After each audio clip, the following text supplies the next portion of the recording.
À l'occasion du lancement du nouveau Honda CR-V dans le désert des Bardenas en Espagne, nous avons eu l'occasion de rencontrer Simon Pagenaud, le pilote d'IndyCar de la voiture Honda Dallara numéro 77 pour l'écurie Sam Schmidt Motorsports. Bonsoir Simon. Bonsoir. Alors cette saison 2012 a été marquée par des hauts faits aussi bien sur les circuits routiers que sur les ovales. Vous avez remporté presque 3 courses. Presque. Malheureusement, vous avez raté la première marche du podium de très peu. Est-ce que vous pouvez revenir sur cette saison 2012 ? Ouais, ça a été une. Merci déjà de me recevoir. C'était une très très bonne saison. Au-delà honnêtement de mes espérances au départ. Quand j'ai signé le contrat avec Sam Schmidt, mon objectif c'était de faire dans le top 8. Et j'estimais que faire un top 8 en battant contre 4 Ganassi, 3 Penske et 3 Andretti allait être difficile. Et puis rapidement on s'est rendu compte en essai qu'on avait bien compris la voiture avec mon ingénieur Ben Bretzman qui est avec moi depuis 2010, avec qui j'ai remporté le championnat américain de Le Mans Series. Donc on a travaillé sur différentes séances d'essai, on a bien compris l'auto, on a bien compris ce qu'il fallait qu'on fasse dans chaque circonstance par rapport aux réactions de la voiture. Et dès la première course à Saint-Pétersbourg, on était dans le coup, en se battant dans le Fast 6 en qualification. Et puis de fil en aiguille, en fait, à chaque course, on était dans le rythme pour se battre dans le top 5. Et en étant constant, on a réussi à marquer beaucoup de points, on a fini toutes les courses. Et puis l'expérience sur les ovales s'est bien passée également pour ma première année. Et on a donc décroché à 5e place et champion rookie. Donc 5e du général dans le championnat IndyCar. Des progrès surtout sur les circuits ovales où vous aviez moins d'expérience évidemment. Zéro expérience même. Zéro. Tous ces enseignements vont vous permettre d'aborder la saison 2013 d'une meilleure façon. Qu'est-ce qui va changer pour cette saison 2013 ? Qu'est-ce que vous avez appris ? Comment est-ce que vous l'abordez ? J'ai appris énormément et je pense qu'on apprend tous les jours encore. J'ai encore beaucoup de choses à apprendre, c'est clair. On n'a eu que 5 courses sur ovale cette année. J'ai énormément à apprendre sur les ovales, mais c'est une catégorie, c'est une discipline que j'apprécie énormément. Je me suis découvert une passion pour les ovales et je ne m'y attendais pas à ce point-là en fait. Je pensais que ça allait être quelque chose de nouveau, j'allais voir, ça allait être un beau challenge, mais en fait je suis vraiment pris de passion pour les ovales et j'apprécie la technique et la tactique derrière les ovales. Donc il y a beaucoup de préparation évidemment. La voiture il faut que la voiture soit parfaitement réglée. Le pilote a bien sûr quelque chose à faire, mais il faut que la voiture soit parfaitement réglée pour que le pilote puisse être en confiance.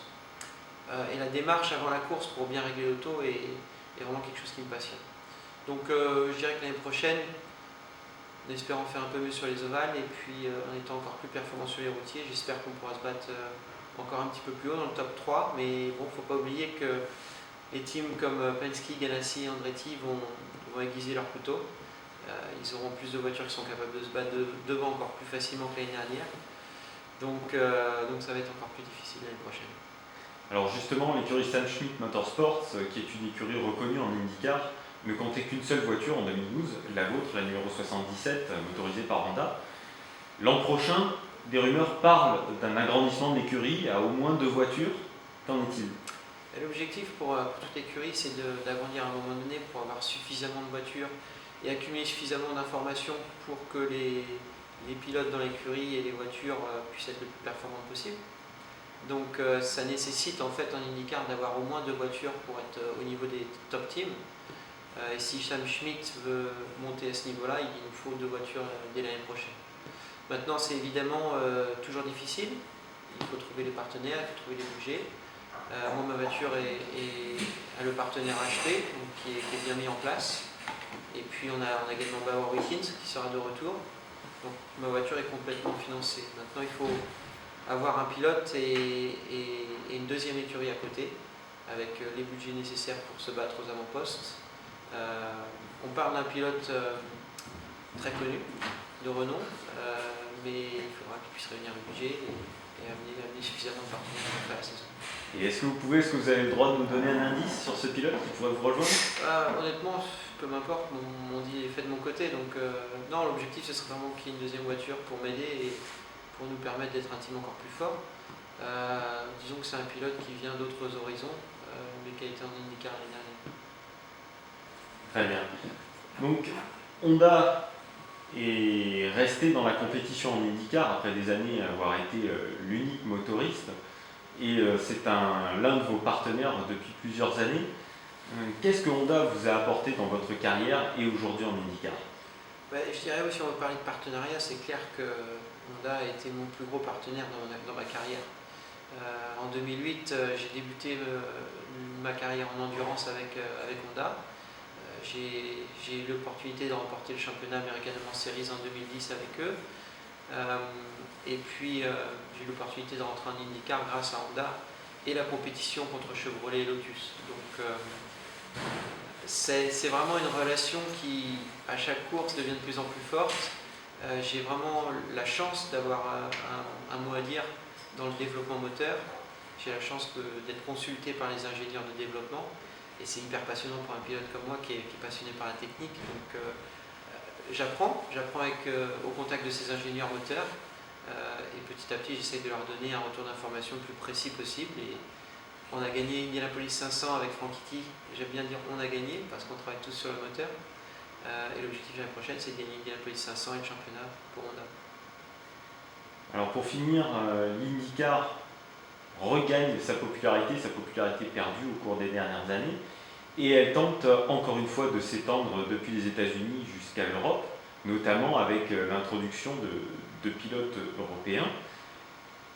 De votre point de vue, quel retour avez-vous de la part du public français et de vos partenaires français? Est-ce que l'IndyCar justement arrive à se faire connaître de plus en plus chez nous? Je dirais que c'est forcément la Formule 1 restera toujours quelque chose de très reconnu, enfin une catégorie très reconnue en Europe. Quand on parle de monoplace en Europe ou en France, les gens disent Formule 1. IndyCar, pourtant, aux États-Unis, c'est vraiment la Formule 1, mais aux États-Unis.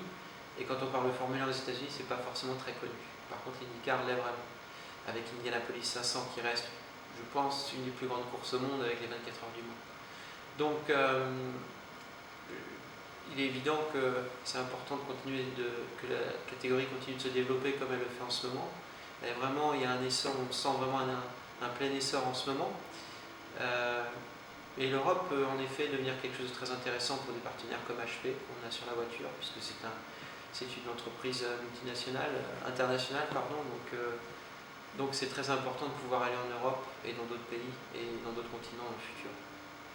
Et on parlait de pilotes européens, évidemment la filière française est plus que jamais présente en IndyCar. Donc vous avez été rookie de l'année cette année, 5e du championnat. Sébastien Bourdet est revenu avec fracas en étant le meilleur pilote Lotus, puis en aidant à développer l'écurie de Ferrand Dragon avec les moteurs Chevrolet. Jean Alesi s'est fait remarquer pour sa grande lucidité à Indianapolis. Et enfin, dans la série de support Indy Lights, Tristan Vautier a été champion. On peut dire qu'on a la meilleure rangée de pilotes français en monoplace depuis peut-être les années 80 en Formule 1. Comment est-ce que vous voyez cette montée en puissance des pilotes français en IndyCar justement et pas en Formule 1?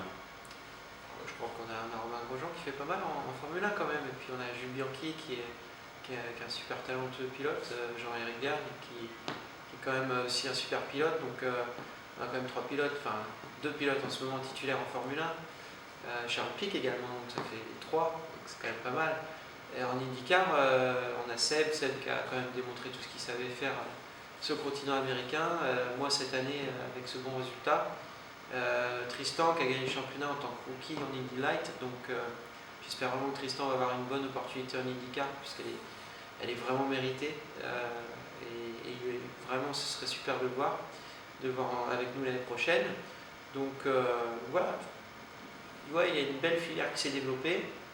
C'est jamais évident d'aller dans un continent étranger pour faire la compétition, mais on voit des pilotes français qui sont exceptionnels dans tous les continents aujourd'hui, que ce soit en Asie, aux États-Unis ou en Europe. Donc je crois qu'on a quand même un savoir-faire au niveau de développement des pilotes qui est assez exceptionnel en France. Très bien. Merci beaucoup Simon. Je vous souhaite bonne chance au nom d'AutoUS et de tout le public français fan de sport automobile pour cette saison 2013 d'IndyCar et je vous dis à très bientôt. Merci beaucoup et puis l'année prochaine sur IndyCar.